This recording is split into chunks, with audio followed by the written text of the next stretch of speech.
산상수훈의 예수님의 말씀은 계속해서 우리의 세계관을 깨뜨립니다. 지난주에 우리는 복의 개념에 대해서 함께 살펴보았죠.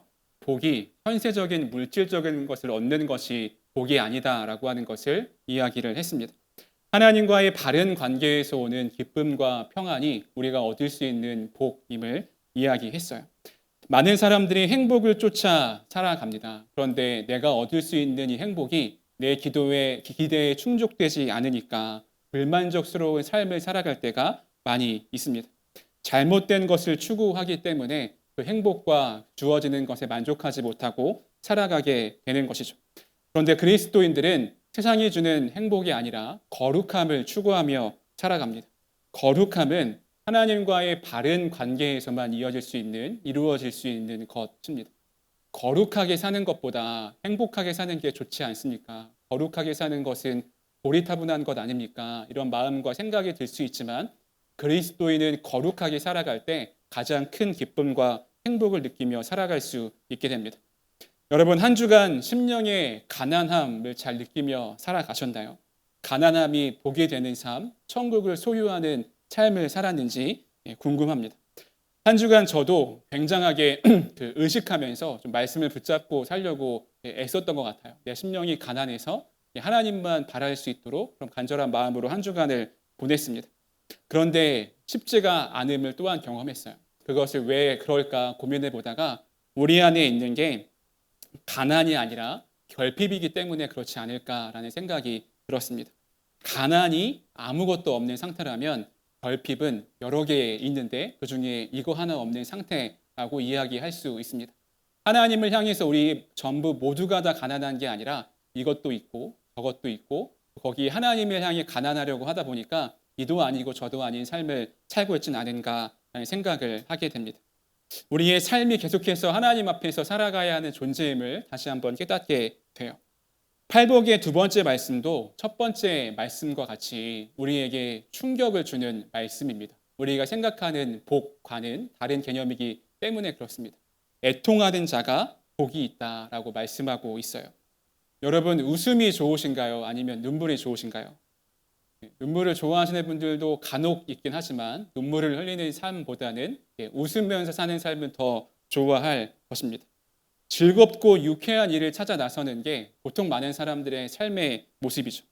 난 하루를 시작하면서 나는 오늘 진짜 슬퍼봐야겠다. 오늘은 꼭 눈물을 흘리면서 슬픈 삶을 살아야겠다라고 하면서 시작하시는 분 없으시죠?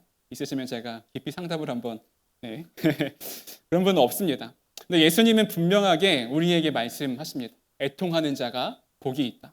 원어에 가깝게 번역해 보자면 복되도다 슬피 우는 사람들이여 이렇게 해석할 수가 있습니다. 여러분 언제 애통해 보셨나요? 오늘 말씀을 준비하면서 어려웠던 게 제가 눈물이 많은 사람이 아니어서 나는 언제 애통해 봤지 이런 생각 때문에 어려웠었습니다. 생각해 보니까 가장 강력하게 눈물을 흘렸던 기억은 초등학교 3학년 때였던 것 같아요. 그때 친할머니가 돌아가셨는데 그게 되게 충격이어서 장례식 내내 막 울었던 기억이 있습니다. 그렇다면 여기서 말하는 애통은 누군가와 사별했을 때의 애통을 이야기할까요? 아니면 내가 하려고 계획했던 일들이 잘 안 되는 것 때문에 오는 슬픔과 눈물일까요? 누군가에게 상처받고 아픔을 겪을 때 겪는 애통일까? 이것을 잘 생각해 볼 필요가 있습니다. 이 말씀을 이해하기 위해서는 심령이 가난한 자가 누리는 복을 기억해야 됩니다. 팔복의 말씀은 각자 개별적인 말씀이기도 하지만 함께 연관되어 있는 말씀이기도 해요. 심령이 가난한 자가 누리는 복이 무엇이었죠? 천국을 소유하게 되는 복입니다. 심령이 가난한 자는 복이 있나니 그들이 천국을 얻게 될 것이다 라고 말씀하고 있어요. 이 땅에서 하나님 나라의 백성으로 삶을 살아가게 되는 것입니다. 하나님께 마음이 가난하니까 하나님이 기뻐하시는 삶에 대해서 관심 갖고 그것을 이 땅 가운데 실천하며 사는 삶이 심령이 가난한 자가 누리는 복이에요. 하나님이 원하시는 삶의 방식, 하나님 나라가 무엇일까? 제가 설교하면서 여러 번 읽었던 말씀이기도 한데 이사야서에 보면 이사야가 그리고 있는 평화의 나라가 있습니다. 좀 긴 말씀인데 이사야 11장 6절 9절 끝 같이 한번 읽어보겠습니다. 시작. 그때에 이리가 어린 양과 함께 살며 표범이 어린 염소와 함께 누우며 송아지와 어린 사자와 살진 짐승이 함께 있어 어린아이에게 끌리며 암소와 곰이 함께 먹으며 그것들의 새끼가 함께 엎드려며 사자가 소처럼 풀을 먹을 것이며 젖 먹는 아이가 독사의 구멍에서 장난하며 젖된 어린아이가 독사의 굴에 손을 넣을 것이라. 내 거룩한 산 모든 곳에서 해됨도 없고 상함도 없을 것이니 이는 물이 바다를 덮음같이 여호와를 아는 지식이 세상에 충만할 것임이니라. 아멘. 이 말씀이 이사야가 평화의 나라를 생각하면서 꿈꾸면서 했던 말씀입니다. 이 말씀이 피조세계의 창조 질서가 깨졌다라고 읽으면 안 됩니다. 비유와 상징이 들어가 있는 말씀이에요. 하나님의 거룩한 산에는 해됨도 없고 상함도 없게 될 것이고 여호와를 아는 지식이 물이 바다 덮음같이 충만하게 될 것이다 라고 말씀하고 있습니다. 이것이 하나님 나라를 살아가는 삶의 방식이어야 한다고 하는 거죠. 평화를 이루는 삶, 아무런 해됨도 없고 상함도 없는 삶을 살아가야 한다고 하는 거예요. 그러면 우리가 이런 관점으로 우리가 살아가고 있는 이 세상을 바라보면 어떨까요? 먼저 세상의 관점은 어떤가요? 얼마나 많은 돈을 가지고 있는지, 얼마나 큰 권력을 가지고 있는지, 사람들에게 얼마나 많은 영향력을 끼치고 있는지가 세상에서의 잘 살고 못 살고 있는지에 대한 기준입니다. 그런데 우리는 어떠해야 할까요? 우리가 심령이 가난하고 천국을 소유했기 때문에 우리가 세상을 바라보는 관점은 천국의 관점이어야 한다고 하는 거예요. 오늘 이사야서에서 이사야가 말하고 있는 이 평화의 나라의 관점으로 우리가 살아가는 세상을 바라보면 어떻습니까? 나를 바라보면 어떻습니까? 우리 공동체를 바라보면 어떨까요? 너무 행복하고 기쁜 삶일까요? 정말 살만한 세상이라고 할 수 있을까요? 하나님의 마음으로 내 삶을 바라보면서 나만한 사람 없지, 이쯤이면 잘 살고 있지, 이런 마음이 들까요? 네, 그렇지 않다고 하는 거죠. 우리가 먼저는 무엇을 애통해야 할 것인가 함께 살펴보겠습니다. 첫 번째는 나의 삶을 놓고 애통할 수 있어야 합니다. 많은 사람들이 관계 맺기 어려워하는 유형의 사람이 있습니다. 기피하고 싶은 유형의 사람이 있어요. 나는 다 알고 있다. 나는 부족함이 없다. 사실 이런 사람들은 가까이 하기에는 약간 어려운 사람들입니다.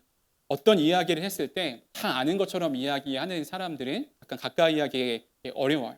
왜냐하면 딱 방심하기에 좋은 상태이기 때문에 그렇습니다. 그래서 무서운 게 없는 상태인 것이죠.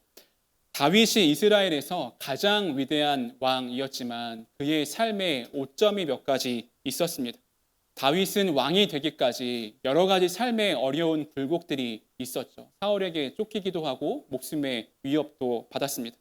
그런데 그가 왕이 되었어요. 지금까지 겪었던 고난이 다 끝나고 이제 좀 살만해진 것입니다. 그러자 점점 하나님을 향한 가난함을 잃어버립니다. 자연스럽게 애통하는 마음도 없어집니다. 성경의 한 구절처럼 그가 스스로 천줄로 생각한 존재가 되었다고 하는 거예요. 낮잠을 자고 일어난 다윗은 왕궁 옥상을 거닐다가 목욕을 하고 있는 한 여인을 발견하게 됩니다. 그리고 그 음욕을 참지 못하고 밧세바를 범하게 돼요. 그의 남편이었던 장군 우리야를 가장 위험한 곳에 보내서 그를 죽게 하기도 합니다. 그리고 이 일은 다윗의 인생에서 씻지 못할 오명이 되는 것이죠.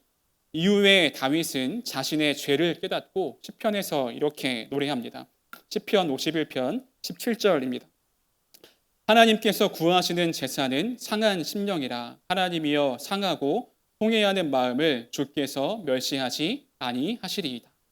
하나님이 원하시는 것은 상한 심령이라라고 이야기합니다. 하나님 앞에서 완벽한 사람, 아무런 죄도 없는 사람, 온전한 사람을 구하시는 것이 아니라 자신의 죄를 보고 상한 심령으로 하나님 앞에 나올 수 있는 사람을 하나님이 찾으신다라고 하는 거예요. 여러분, 나 자신을 놓고 애통했던 적이 있으신가요? 나의 죄를 보고 나의 죄가 너무 절절하게 깨달아져서 내가 정말 하나님 앞에 설 수 없는 존재임이 깨달아져서 눈물을 흘리며 애통했던 적이 우리의 삶에 있습니까? 18세기 아메리카 인디언들에게 선교했던 선교사님이 있습니다. 데이비드 브레이너드라고 하는 선교사님인데 그가 1740년 10월 18일 일기에 이렇게 썼습니다. 아침 경건 시간에 내 영혼은 완전히 녹아버렸으며 나의 엄청난 죄성과 비열함으로 인해 통렬하게 애통했다. 그가 매일 아침 경건 시간을 갖다가 어느 날은 나의 죄가 통렬하게 깨달아져서 하나님 앞에 애통하며 울 수밖에 없는 존재임을 깨닫게 되었다라고 하는 것입니다. 때로는 복음주의 그리스도인들은 은혜를 너무 중요하게 이야기하다 보니까 죄를 가볍게 여기는 경우가 있습니다. 우리가 죄는 그냥 회개하면 용서받는 것 정도로 생각하고 내 죄를 용서받는 것을 당연하게 생각하는 경우가 있습니다. 회개하면 되지, 이 정도는 사람들도 다 짓고 살아가는 죄이지, 이런 마음이 들 때가 있다고 하는 거예요. 그런데 신앙이 깊어지면 깊어질수록 죄에 대해 자유하는 마음도 있지만 내 삶을 돌아보면서 내가 하나님 앞에 설 수 없는 죄인이라는 존재를 더 통렬하게 깨닫게 됩니다. 그리고 내 삶을 보면서 애통하며 회개할 수밖에 없는 존재임을 깨닫게 돼요. 이 말이 죄에 얽매여서 살아가라고 하는 것이 아니라 우리가 회개하면 용서해 주지만 우리가 신앙이 깊어지면 깊어질수록 죄에 대해서 겸손해질 수밖에 없다라고 하는 것을 이야기하는 것입니다. 그렇기에 우리의 삶을 놓고 애통하는 것이 필요해요. 우리가 용서받는 게 당연한 것이 아니다라고 하는 것을 기억해야 됩니다. 우리가 두 번째로 무엇을 애통해야 할까? 공동체를 놓고 교회를 놓고 애통할 수 있어야 합니다. 그런데 공동체를 애통할 수 있는 기준이 있어요. 성경이 말하는 교회, 성경이 말하는 공동체와 우리가 지금 살아가는 교회 공동체와 어떤가 비교하며 애통할 수 있어야 합니다. 제가 사역을 하면서 아쉬운 것은 나와 공동체를 분리하며 생각하며 살 때가 많다고 하는 거예요. 그래서 너무 쉽게 공동체가 불편하다, 어색하다, 어려워졌다 이런 말을 이야기하는 게 참 저도 듣기에 어떤 마음인지 공감은 가지만 안타까운 마음이 들 때가 있습니다. 바울은 교회에 대해서 설명하면서 이렇게 이야기합니다. 고린도전서 12장 12절과 21절인데 같이 한번 읽어보겠습니다. 시작. 몸은 하나인데 많은 지체가 있고 몸의 지체가 많으나 한 몸임과 같이 그리스도도 그러하니라. 눈이 손더러 내가 너를 쓸데가 없다 하거나 또한 머리가 발더러 내가 너를 쓸데가 없다 하지 못하리라. 아멘. 바울이 교회에 대해 설명하면서 그리스도를 머리로 하고 몸된 교회에 대해서 설명합니다. 그리고 나서 몸의 지체가 서로에게 뭐라고 이야기할 수 없는 거죠. 눈이 손 보고 뭐라고 할 수 없고 손이 발 보고 뭐라고 할 수가 없습니다. 서로에게 주어진 역할들을 감당해 나가는 거예요. 한 몸된 지체로서의 사명을 감당하는 것이죠. 그래서 서로의 존재와 역할을 존중하는 것이 필요합니다. 그래서 교회에 대해 공동체에 대해 애통해야 한다고 할 때 그냥 무조건적인 비난을 해야 된다라고 하고 이야기하는 것과는 조금 다릅니다. 그렇다면 우리는 공동체의 어떤 부분을 놓고 애통할 수 있어야 할까요? 공동체가 하나 되지 못하는 것에 대해 애통할 수 있어야 합니다. 교회가 하나 되는데 내가 거기에 마음을 다하고 있지 않다. 내가 거기에 온 힘을 쏟고 있지 않다. 내가 거리를 떼고 나서 제 3잘 보듯이 하고 있다라고 하는 것을 애통할 수 있어야 돼. 또 교회가 하나님의 말씀이 기준된 것이 아니라 세상과 같은 기준으로 교회 공동체원들과 구성원들을 보고 있다. 이런 것들을 회개할 수 있어야 합니다. 인스타를 보다 보니까 이런 게시물들이 돌아다니더라고요. 요즘 청년부의 근황 이렇게 해가지고 궁금해서 들어가 봤더니 이런 류의 이야기. 요즘 청년부에 가보면 큰 청년부에 가보면 대기업에 취직한 사람들, 좋은 스펙을 가지고 있는 사람들에게만 관심이 많다. 이런 이야기를 합니다. 그게 뭐 우스갯소리로 하는 이야기인지 진짜인지 알 수는 없지만 그것이 사실이라면 참 가슴 아픈 이야기인 것이죠. 세상의 기준으로 공동체 안에서도 동일하게 보고 있다. 그것이야말로 우리가 애통해야 될 일입니다. 공동체 내에서 소외받고 있는 사람은 없는지, 내가 더 사랑해야 하는데 사랑을 회피하고 있지는 않은지, 우리 교회가 정말 믿음으로 세워져 가고 있는지 애통할 수 있어야 한다고 하는 거예요. 그런 애통이 우리 가운데 필요합니다. 우리가 해야 될 세 번째 애통은 이 세상을 놓고 애통할 수 있어야 됩니다. 성경에 보면 예수님의 애통, 눈물에 대해서 나와요. 누가복음 19장 41절부터 44절입니다. 가까이 오사 성을 보시고 우시며 이르시되 너도 오늘 평화에 관한 일을 알았더라면 좋을 뻔하였거니와 지금 내 눈에 숨겨졌도다. 날이 이를지라 내 원수들이 토둔을 쌓고 너를 둘러 사면으로 가두고 또 너와 및 그 가운데 있는 내 자식들을 땅에 메어치며 돌 하나도 돌 위에 남기지 아니하리니 이는 내가 보살핌 받는 날을 알지 못함을 인함이니라 하시니라. 이 말씀은 AD 70년에 있을 예루살렘의 멸망에 대한 예언입니다. AD 70년에 로마가 쳐들어와서 예루살렘을 완전히 무너뜨립니다. 가장 먼저 했던 게 예루살렘 성을 에워싸는 거예요. 그러니까 그 시간이 길어지면 먹을 것이 점점 더 떨어지잖아요. 그 당시에 역사적 기록에 보면 먹을 것이 없자 자기의 아이를 죽여서 먹은 기록도 있습니다. 그리고 로마의 군인들이 잔인하게 들어와서 임산부의 배를 가르고 또 내장을 다 꺼내기도 하고 또 아이를 빙빙 돌리다가 말씀에 있는 것처럼 이렇게 벽에 던지기도 하고 이런 잔인한 일들이 그 당시에 있었어요. 예수님이 그 장면을 내다보시면서 애통하고 눈물을 흘리실 수밖에 없었습니다. 영적 무지와 완악함으로 심판을 향해 달려가고 있는 이들을 보시며 우셨다라고 말씀하고 있어요. 여러분, 우리가 살아가고 있는 이 세상을 보면 어떤 마음이 드시나요? 참 살기 좋은 세상이다. 조금만 노력하면 많은 돈을 갖고 성공할 수가 있다. AI가 이렇게 발전했으니 우리의 삶이 더 윤택해졌다. 이런 마음이 드시나요? 우리가 하나님의 마음으로 이 세상을 바라볼 수 있어야 합니다. 우리가 그동안 사순절 동안 탄소 금식을 해왔죠. 우리 인류의 삶이 얼마나 피조세계를 망가뜨리고 있는지 더 이야기하지 않아도 우리가 이미 다 알고 있는 이야기입니다. 그런데 우리는 이번 사순절 기간 동안 예수님의 고난을 묵상하기도 하면서 또 아주 자연스럽게 피조세계를 망가뜨리며 살고 있는 우리의 삶을 새롭게 하고자 하는 결심을 했습니다. 세상적인 관점에서 보면 인류가 발전하기 위해서 자연을 조금 훼손시키는 것은 크게 문제되지 않는다고 여기는 경우가 많이 있습니다. 어떤 사람들은 시간이 지나면 지구를 되살릴 수 있는 기술이 발전될 거니까 지금 뭐 자연을 아끼기 위해서 더 애쓰지 않아도 된다 이런 주장을 하는 사람들도 있습니다. 그랬으면 좋겠지만 사실 그럴 가능성은 많이 없죠. 피조세계를 향한 하나님의 애통함을 느낄 수 있어야 합니다. 기사를 보니까 2060년부터는 비행기를 탈 때 10명씩 줄여서 태워야 된다 이런 내용도 있더라고요. 비행기만큼 탄소 배출을 많이 하는 것도 없습니다. 세상에는 여전히 굶어 죽는 사람들이 있습니다. 어른들의 욕망으로 시작된 전쟁으로 죽어가는 아이들이 있습니다. 위대한 나라를 만들겠다고 또 그렇게 하는 사람들도 있고 평화 대신에 폭력과 배제, 살인, 마약 등등으로 깨어진 세상이 있습니다.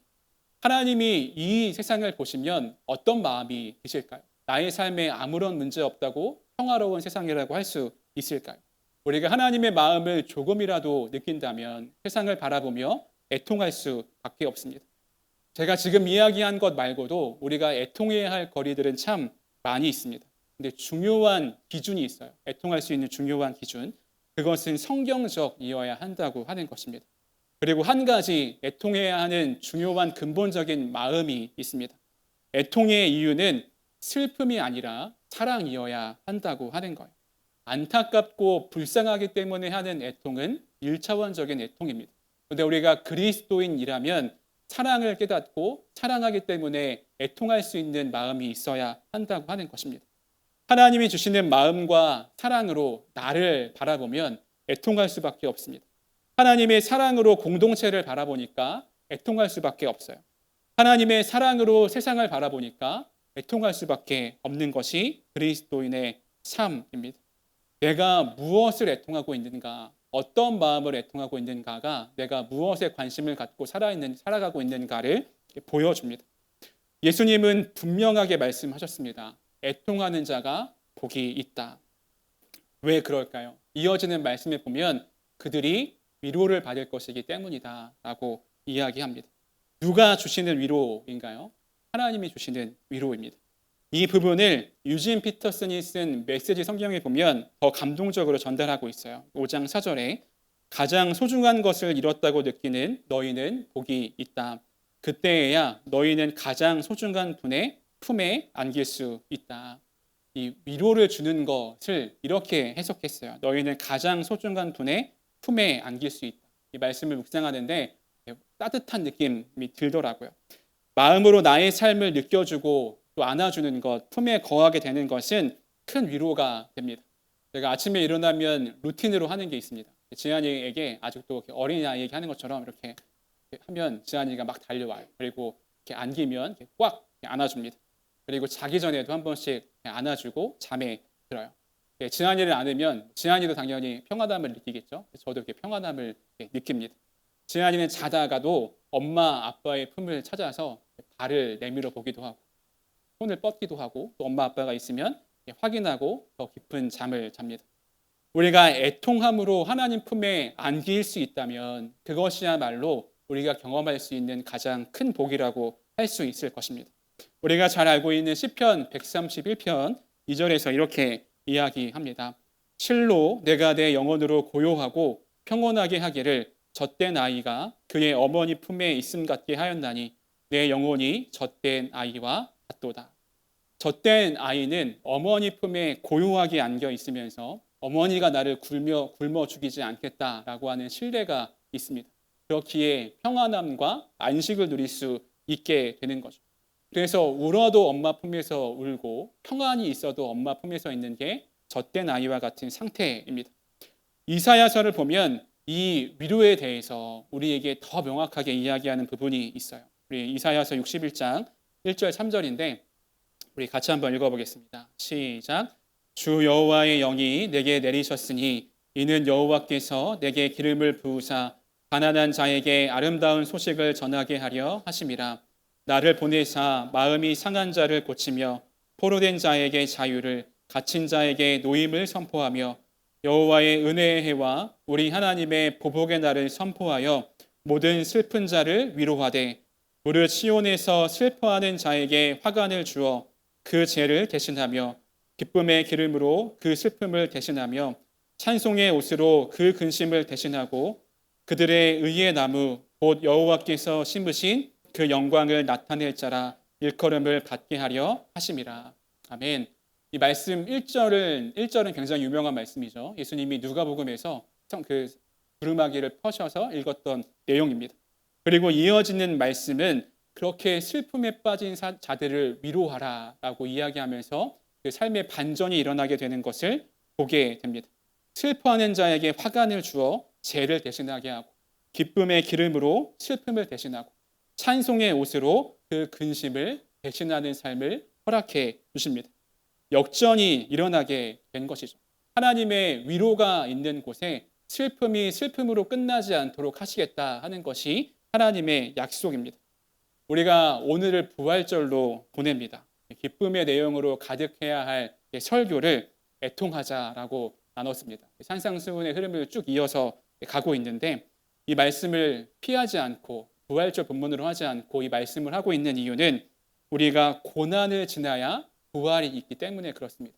애통할 수 있어야 하나님이 주시는 위로, 하나님이 주시는 부활을 경험할 수 있기 때문에 그렇습니다.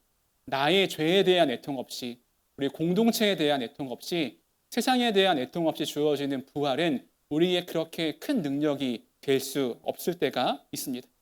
그리고 또 하나의 이유는 예수님이 다시 오시기까지 우리는 부활의 기쁨과 애통하는 삶을 겸하여 살아갈 것이기 때문에 그렇습니다. 우리는 예수님의 부활 이후에 더는 삶의 눈물도 없고 고통도 없고 애통하는 것이 없으면 좋겠지만 우리가 지금까지 살면서 경험한 것처럼 예수님이 다시 오셔서 완전해질 그날까지 우리는 눈물을 흘리기도 하고 슬퍼할 것이기도 할 것입니다. 우리가 매 주일 예수님의 부활을 기뻐하고 감사하는 삶을 살면서도 애통하는 삶도 살 것이기 때문에 그렇습니다. 이 말씀을 부활절에 피하지 않고 함께 나누었습니다. 눈물을 잊지 않겠다는 다짐이기도 하고 새로운 세상, 하나님이 주실 위로에 대한 기대이기도 합니다. 말씀을 준비하면서 저에게 가장 큰 위로가 되었던 말씀 한 구절이 있는데 요한계시록 7장 17절입니다. 하나님께서 그들의 눈에서 모든 눈물을 씻어 주실 것입니다. 우리가 애통하는 것이 애통에서 끝이라면 그보다 더 슬픈 삶이 어디 있을까요? 기뻐하지 못하고 늘 눈물만 흘려야 하는 삶이라면 얼마나 불쌍한 삶일까요? 그런데 그런 자에게 하나님이 위로를 주시는데 하나님이 그들의 눈물을 닦아주실 것이다. 더 이상 눈물을 없게 하겠다라고 말씀하고 있습니다. 다른 사람들이 다 몰라줘도, 다른 사람들이 다 외면해도 하나님이 내 눈물을 닦아주신다라고 한다면 우리가 더 바랄 게 있을까요? 하나님이 우리의 눈물을 닦아주시고 위로해 주십니다. 십자가 이후에 깊은 절망 가운데 있던 제자들을 예수님이 찾아가셨어요. 부활 후에 찾아가셔서 그들을 새로운 소망으로 살게 하셨습니다. 애통하는 자에게 그러한 복이 주어집니다. 그리고 그 주님이 오늘도 우리 가운데 찾아오시기를 원하고 우리의 삶에 함께 하십니다. 그것을 기억하는 우리 모두가 되었으면 좋겠습니다. 말씀을 마무리하겠습니다. 조금 전에 읽었던 이사야서 말씀에 이어지는 구절을 보면 이렇습니다. 이사야서 61장 4절인데 같이 한번 읽어보겠습니다. 시작. 그들은 오래 황폐하였던 곳을 다시 쌓을 것이며 옛부터 무너진 곳을 다시 일으킬 것이며 황폐한 성읍 곧 대대로 무너져 있던 것들을 중수할 것이며 하나님이 위로하시는 삶은 그 삶이 다시 시작됨을 이야기합니다. 황폐했던 곳에 다시 새로운 삶이 시작돼요. 애통하며 눈물을 흘릴 수밖에 없는 우리의 삶이지만 다시 믿음의 삶으로 부활을 경험하며 살아갈 수 있는 삶을 살아가도록 우리의 삶을 이끄십니다. 그래서 주님이 오늘 우리에게 그렇게 말씀하시는 것이죠. 애통하는 자에게 복이 있다. 애통하는 자에게 무너진 삶이 다시 살아갈 은혜를 주신다. 새로운 생명이 움트게 된다라고 말씀하고 있습니다.